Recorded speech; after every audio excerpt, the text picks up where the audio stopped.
आज थोड़ा सा सत्संग की शुरुआत थोड़ी देर ध्यान पे बैठने से करेंगे।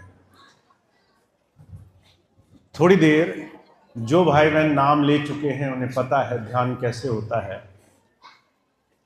जो नए हैं मैं उनको बताता जाऊंगा। आप थोड़ी देर आराम से शांति से बैठना, मौन में, एकांत में। थोड़ी देर के लिए 10 मिनट के लिए हम आंखें बंद करके बैठेंगे।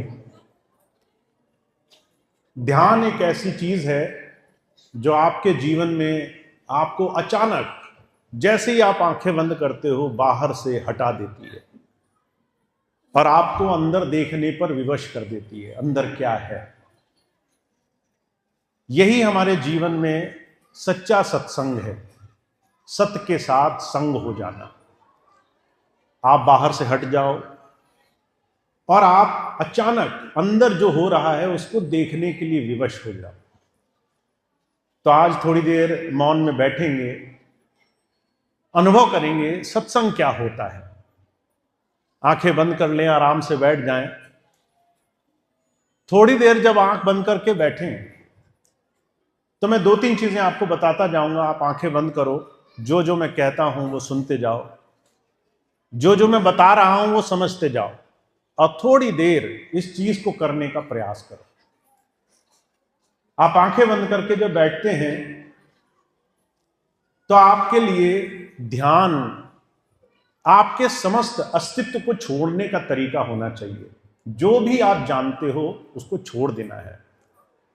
जैसे ही हमने आंखें बंद की, जो भी आपकी विचारधारा है छोड़ दो। जो भी आप जानते हो कुछ क्षणों के लिए छोड़ दो। जो भी आपको शरीर में महसूस हो रहा है उसको थोड़ी देर के लिए त्याग दो और दृष्टा बन जाओ। देखो, बस देखो। जब आप आंखें बंद करके देखोगे तो आपको अंधकार दिखाई देगा, आपको अपनी श्वासें आती जाती दिखाई देंगी। आपको उसी बीच में बस देखते रहना है। आप जब देखोगे तो आपके मन में कोई कल्पना नहीं होनी चाहिए, धारणा नहीं होनी चाहिए। मैं ठीक बैठा हूं कि नहीं बैठा, मैं शरीर से अच्छा हूं या बुरा हूं, मैं खराब हूं, पापी हूं, धर्मी हूं, मैं ठीक से ध्यान कर पा रहा हूं, नहीं कर पा रहा हूं, इस सब से आपका कोई लेना देना नहीं। बस बैठ जाओ। खूब प्रेम से आंखें बंद करके जब तुम देखोगे तो सबसे पहले तुम्हें अपनी श्वासें देखनी है। तुम्हारी सांसें धीमे चलें, सांसें जाएं और सांसें वापस लौट कर आएं, इस पर तुम्हारा सामने ध्यान होना चाहिए। नाम तुम्हें मालूम है, नाम मनी मन धीरे धीरे श्वासों के साथ धीरे धीरे उसका सिमरन करते जाओ। एक सांस में 5 नाम लेने की जरूरत नहीं है। धीमे धीमे धीरे धीरे उस सांस से नाम का सिमरन करो। कुछ पाने की उम्मीद मत रखो। न तुम्हें कुछ देखना है, न कुछ सुनना है, न कुछ पाना है, न कहीं पहुंचना है। तुम्हें बस यहां जहां हो, जहां जिस जगह आंखें बंद करके हो वहीं बस मौजूद हो जाना है। तो थोड़ी देर आंखें बंद करके बैठेंगे, मैं आपके साथ बैठूंगा। आराम से थोड़ी देर के लिए छोड़ दो अपने मालिक पर सब कुछ। कुछ नहीं चाहिए हमें। हम बस ये कुछ क्षणों के लिए आपके हो जाना चाहते हैं। ये कुछ चंद सांसें, कुछ क्षण, कुछ घड़ियां, हमें कुछ अपेक्षा नहीं है। आंखें बंद करो और सांसों के बीच में जाती हुई आती हुई सांसों के बीच में धीरे से ध्यान टिका कर रखो और उस सहजता को महसूस करो जहां तुम अपने शरीर को, शरीर की किसी भी चीज को छोड़ चुके हो। जितने भी लोगों को खांसी आ रही है वो इसलिए क्योंकि आपकी सांसें तेज चल रही हैं। अभी धीमे से सांस छोड़ो, धीमे से सांस छोड़ो,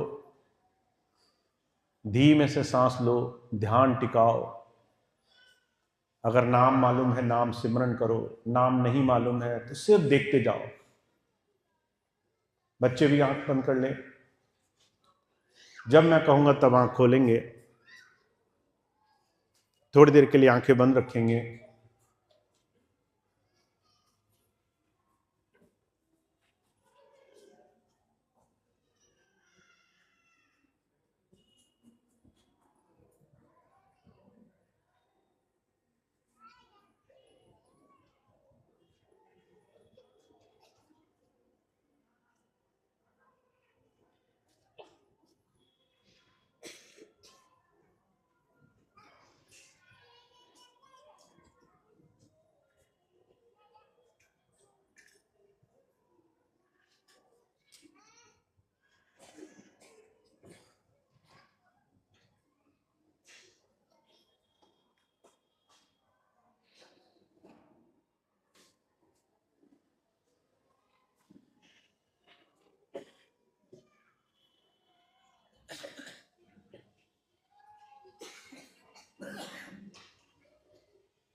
आंखें खोल लीजिए।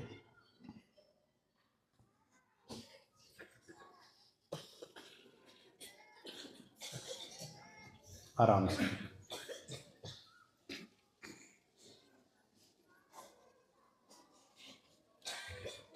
अभी आप थोड़ी देर बैठे।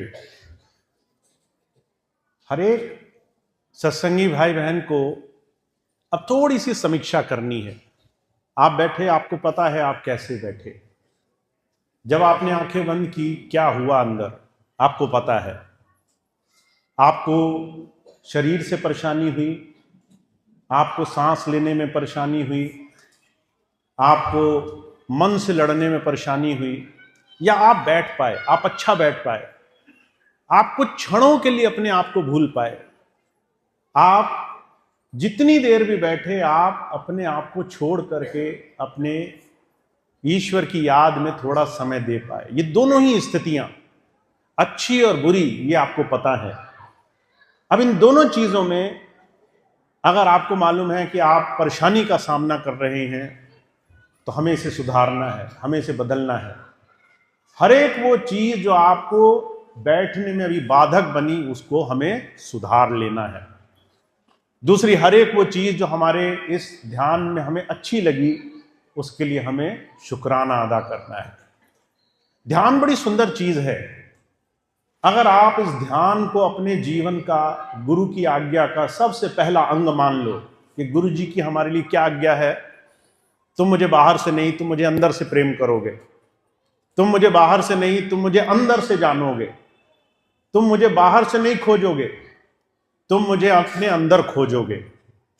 अगर आप ये छोटी सी आज्ञा अपने गुरु जी की मान करके इस पर आप पूरी मेहनत से चलने के लिए राजी हों कि हाँ, हम आज से संकल्प लेते हैं, ये हमारे और गुरु के प्रेम का पहला कदम है, हम ये करने वाले हैं, तो मैं आपको यकीन दिलाता हूं कि जो आप हमेशा से पाना चाहते थे, वो आपके लिए बहुत आसानी से सुलभ हो जाएगा।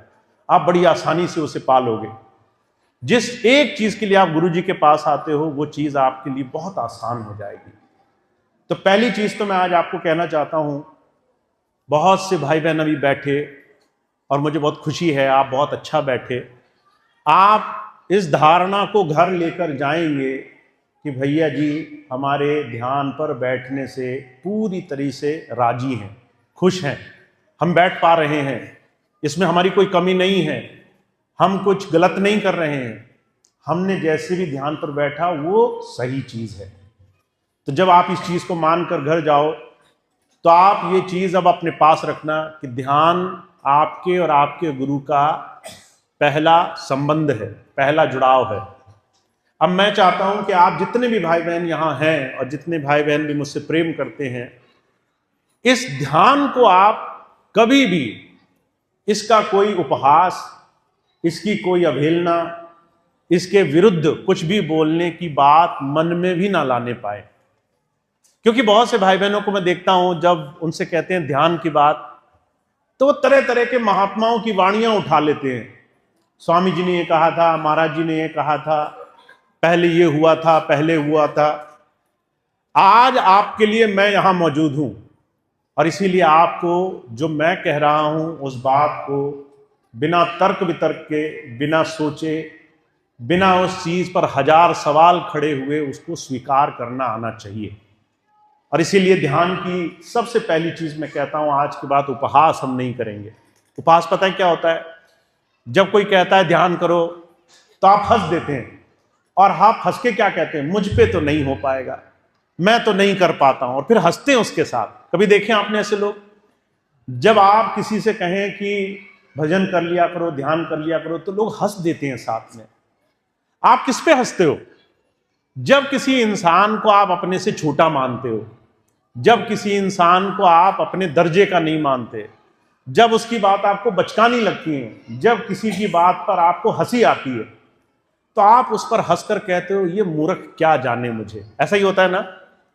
जब हम ध्यान का ऐसे उपहास करते हैं तो हम एक ऐसी सुंदर विद्या का, ऐसी सुंदर कला का भी अपमान करते हैं जो हमारे और हमारे गुरु के बीच का सिर्फ एकमात्र तार है। हम गुरु जी को तभी जान सकते हैं जब वो हमारे अंदर दर्शन देने लग जाए, और उसी विधा का हम अपमान करने लगे, हंसने लगे। अभी कुछ दिन पहले मुझे एक बहन जी मिली, वो कहने लगी हमने तो भगवान को नहीं देखा, हमने भगवान को नहीं जाना, पर हमने सामाजिकता को जाना, दुनिया के बाहरी चीज जानी, वही करते रहो। जब मेरा नंबर आया बोलने का तो मैंने सबके सामने बात कही। मैंने कहा तुमने भगवान में नहीं जाना, ये कोई गर्व की बात नहीं है।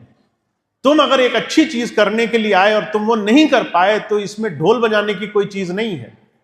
तुमने एक अच्छी चीज नहीं करी, ये एक शर्म की बात है।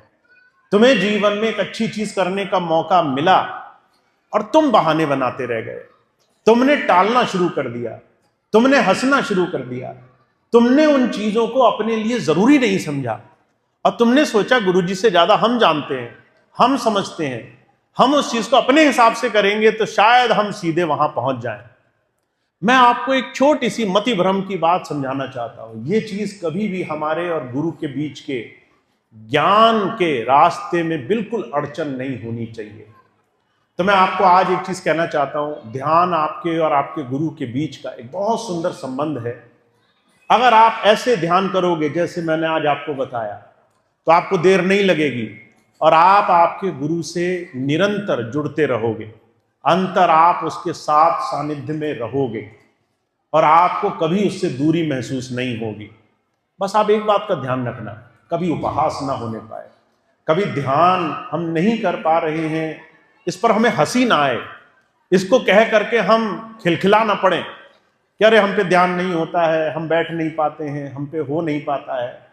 आप हमेशा इसको संजीदगी से अपने लिए एक जिम्मेदारी मानो कि अगर हम नहीं कर पाते हैं तो हमें करना है, अगर हम नहीं बैठ पाते हमें बैठना है, अगर हम नीचे नहीं बैठ पाते हैं तो हमें आसन ठीक करना है, हमें शरीर का अभ्यास ठीक करना है, हमें अपना खाना पीना ठीक करना है, हमें अपना समय देने का चाव पैदा करना है। पर हम ये नहीं कह सकते कि हम पे नहीं आता, हम नहीं कर पाते और फिर हम हंसें तो ये हंसना जायज़ हो गया, ये हंसना हमारे लिए हमारा इन दुखों का इलाज हो गया। कभी भी इस चीज़ को अपने मन में घर मत करने देना। तो आज तो मैं आपको इतनी ही बात कहना चाहता हूँ, ध्यान को, गुरु के साथ जुड़ने की इस कला को पूरा मान देना होगा, पूरा सम्मान देना होगा। आप इसको पूरे सम्मान से अपना लीजिए। आप पे होता है नहीं होता है इसमें आपकी कोई चिंता की बात नहीं है, पर आप पे नहीं होता इस बात से आप खुश हो रहे हो, ये बहुत बड़ी चिंता की बात है।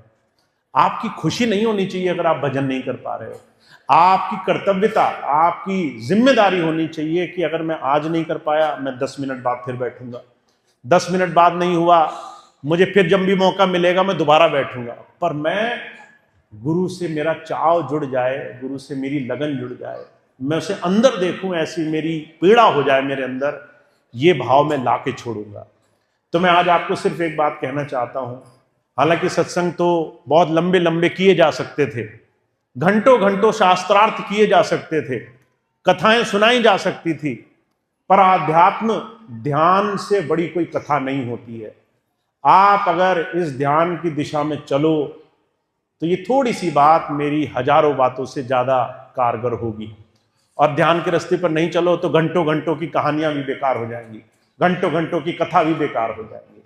तो आप बस आज मेरी इतनी बात दिल में खुले हाथों से स्वीकार करो कि हमें ध्यान की दिशा में अपने गुरु का प्रेम मान करके उसे अपनाना है, रोज करना है, सहजता से करना है, और अगर आपको लगे कि उसमें कोई भी अड़चन आ रही है तो उस अड़चन को दूर करने के लिए 1000 बार तरीके ढूंढने हैं।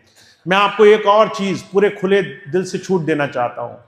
आज के बाद अगर आपको ध्यान के बारे में कोई भी प्रश्न हो, बिना संकोच के आप मुझसे आकर के पूछिए। पर अगर आप घंटों, अगर आप महीनों, अगर आप सालों ये कहते रहे कि हम भैया जी को परेशान नहीं करेंगे, इसलिए हमने नहीं पूछा, तो ये आपकी बहुत बड़ी कमी रह जाएगी। आज एक बच्चा आया मेरे पास, वो आकर कहने लगा भैया जी मैंने आपसे इसलिए नहीं पूछा कि आप परेशान हो जाओगे। तो मैंने कहा देख बेटा, तू इस चक्कर में महीनों एक परेशानी को सहता रहा कि भैया जी को मैं पूछूंगा, भैया जी परेशान हो जाएंगे, तो तू वो एक पीड़ा में कितने समय तक रहा। मेरा काम ही यह है कि मैं तुम्हारी परेशानियों को हल कर सकूं, मेरा काम ही यह है कि मैं आपकी समस्याओं का समाधान दे सकूं आपको। अगर आप, महाराज जी कहा करते थे डॉक्टर और वकील से कुछ छुपाना नहीं चाहिए। अगर आप डॉक्टर से ये जाके छुपाओगे कि मर्ज क्या है, तो कहीं और सुई लग गई तो और मुसीबत हो जाएगी। इसीलिए ध्यान रखो, आपका गुरु आपकी इन आंतरिक समस्याओं के, प्रेम जुड़ाव के जितने भी बाधाएं हैं वो दूर करने के लिए ही है। इसलिए पहली चीज मैं आपसे कहूं, आज के बाद संकोच नहीं मानना है। ध्यान में आप नहीं बैठ पा रहे हैं, हर महीने ध्यान होता है, आप जहां नाम दीक्षा होती है वहां जाके बैठिए, आपको पूरी छूट है। आप 1000 बार बैठिए, आप नाम ले चुके हैं, आप पे बैठना नहीं आया, जितनी बार नाम का जहां भी ध्यान की विधा होगी वहां आप बैठने के लिए खुली छूट है आपको। आप आइए, आप पीछे बैठिए, आप ध्यान कैसे सीखना है उसको सीखिए।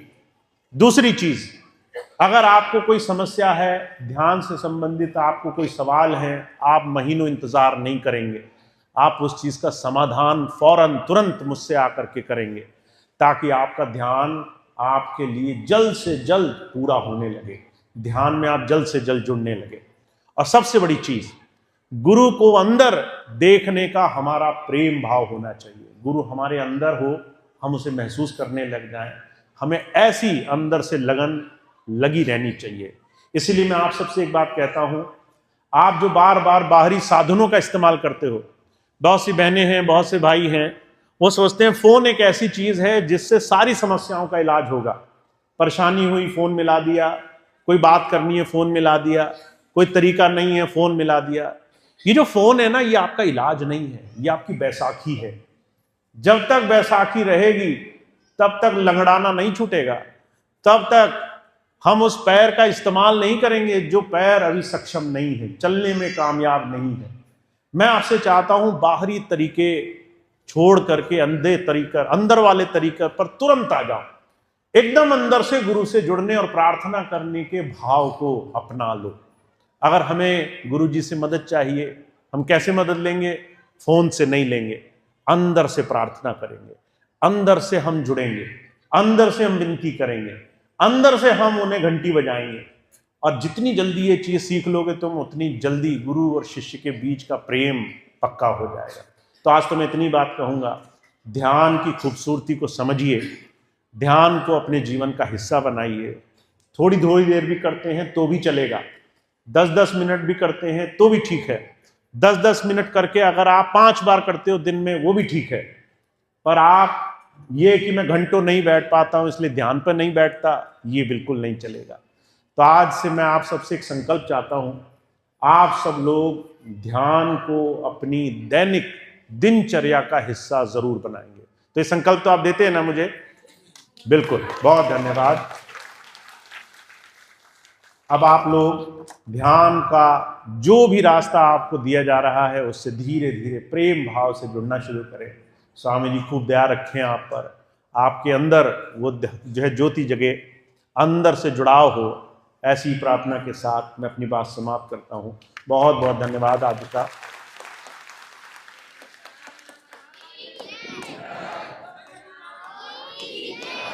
एक दो सूचनाएं और बता दूं आपको, अभी कुछ सत्संग कार्यक्रम है इस महीने, अगले महीने उसकी सूचना संजीव भाई आपको देंगे। अभी फरवरी का हमारे आगे आने वाले महीने में बहुत सुंदर एक समय आ रहा है जिसमें हम हुजूर कृपाल सिंह जी महाराज के जन्म दिवस का भंडारा मनाते हैं। 5 और 6 फरवरी का वो भंडारा भोजीपुरा आश्रम में होना तय हुआ है। 6 तारीख का सत्संग का भंडारे का कार्यक्रम होगा। 6 तारीख को सत्संग भंडारा होगा। 5 तारीख की शाम को जो भाई बहन पहुंच सकते हैं वो भाई बहन पहुंचेंगे, तो 5 तारीख की शाम को भजन का, ध्यान का, एक संध्या का कार्यक्रम होगा। ये सत्संग का कार्यक्रम है। पर उससे पहले 5 तारीख के पूरे दिन जितने भी हमारे कार्यकर्ता हैं स्वामी जी के संस्थान में, सेवा मिशन में, चाहे वो डीजी हो, चाहे वो प्रेसिडेंट हो और चाहे सत्संग की सेवा करते हो, उन सब की बड़ी खूबसूरत सुबह से लेकर के शाम तक सभा चलेगी। जितने डीजी महोदय हैं उन्हें 9 बजे से 10 बजे तक एक मीटिंग होगी। प्रेसिडेंट की मीटिंग 10 बजे से आगे चलेगी। फिर एक सेवादारों की मीटिंग होगी। ये मीटिंग सुबह के समय होगी 5 तारीख को, और शाम को एक सम्मान समारोह जैसा हम हमेशा करते हैं अपने सभी सेवादारों का, वो शाम को मीटिंग होगी। तो 5 तारीख का दिन वो पूरा सेवादारों को समर्पित है। इसके लिए जितने भी भाई बहन डेलीगेट बनना चाहते हैं वो डेलीगेट बन करके इस कार्यक्रम का हिस्सा बन सकते हैं।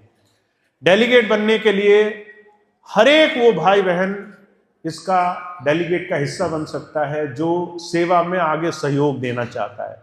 तो इसके लिए आप अपने डीजी महोदय से संपर्क करें, सेवादारों से संपर्क करें, वो बताएंगे डेलीगेट कैसे बन सकते हैं। उसके लिए आपको एक रसीद कटानी होगी।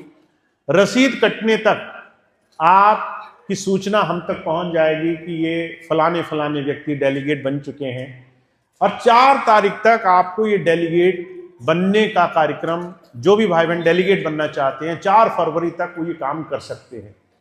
5 तारीख को जो मीटिंग होगी उसमें फिर वही सारे डेलीगेट आमंत्रित होंगे। उनका उस पूरी मीटिंग में सेवा कार्यों में उनका स्वागत रहेगा। संस्थान में हम गुरु जी की सेवा में कैसे लग सकते हैं उनको सारी जानकारियां दी जाएंगी, उनका सहयोग लिया जाएगा। तो ये बहुत ज़रूरी एक कार्यक्रम है जो 5 तारीख को होना है, और सभी इसमें डेलीगेट जो बनेंगे आमंत्रित रहेंगे। तो आप सभी भाई बहन डेलीगेट बन सकते हैं, और उसके लिए जो भी सूचना आपको चाहिए वो या तो अपने डीजी महोदय से प्राप्त करेंगे या फिर संजय भैया जो हमारे कोषाध्यक्ष हैं उनसे प्राप्त करेंगे। जो भी भाई बहन इससे सूचना जानना चाहते हैं उन सबको सारी जानकारी मिल जाएगी। तो ये 5-6 तारीख का हमारे स्वामी जी महाराज की, जो उन्होंने हमेशा से महाराज जी का भंडारा बनाया, उसको बहुत खूबसूरत तरीके से, बहुत भव्य तरीके से मनाने का अनुष्ठान तय किया गया है। आप सब इसका हिस्सा बने, आप सब इसमें शामिल हों, आप सब लोग ज़्यादा से ज़्यादा संख्या में आएँ, सबको सूचना करें, सब तक ये बात पहुँचाएँ कि इस भंडारे का हिस्सा वो बन सकते हैं। जो भाई बहन पहले से सेवा पे जाना चाहते हैं, भोजीपुरा आश्रम में सेवा चल रही है, जो भी दूर दराज से संगत आती है उसके लिए तरह तरह के साधन जुटाने के लिए बहुत सारे सेवादार भाई बहन अभी से लगे हुए हैं, जो आ गए हैं, जो हर दिन पहुंच रहे हैं। अगर आप भी कुछ दिन पहुंचकर सेवा करना चाहते हैं तो भोजीपुरा आश्रम में आपका स्वागत रहेगा। आप वहां पहुंचें, आप वहां आएँ, आप वहां भंडारे में पहुंच करके सेवा का भी लाभ उठा सकते हैं। बस एक छोटा सा इस बार ध्यान रखेंगे, भंडारे का समय है, अगर आप वहां पर 2-3 दिन के लिए आते हैं तो रात को कई बार ठंड हो जाती है, और भोजीपुरा आश्रम आपने देखा ही है अभी खुला है, अभी इतनी व्यवस्था नहीं है, चारों तरफ कमरे नहीं बने हैं। स्वामी जी की इच्छा थी ये सेवाश्रम रहे, वहाँ बहुत ज़्यादा निर्माण ना हो, जो भी निर्माण हो सत्संग से संबंधित हो।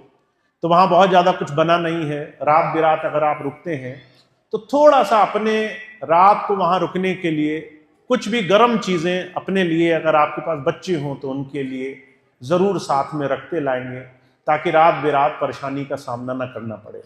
सिर्फ इसलिए कि ठंडक हो जाए, बच्चे हैं, बुजुर्ग हैं, आप लोग हैं, रात को अगर ठंड हो तो आपके पास कुछ ऐसी व्यवस्था होनी चाहिए कि ठंड में आप आराम से रात अच्छे से गुजार सकें।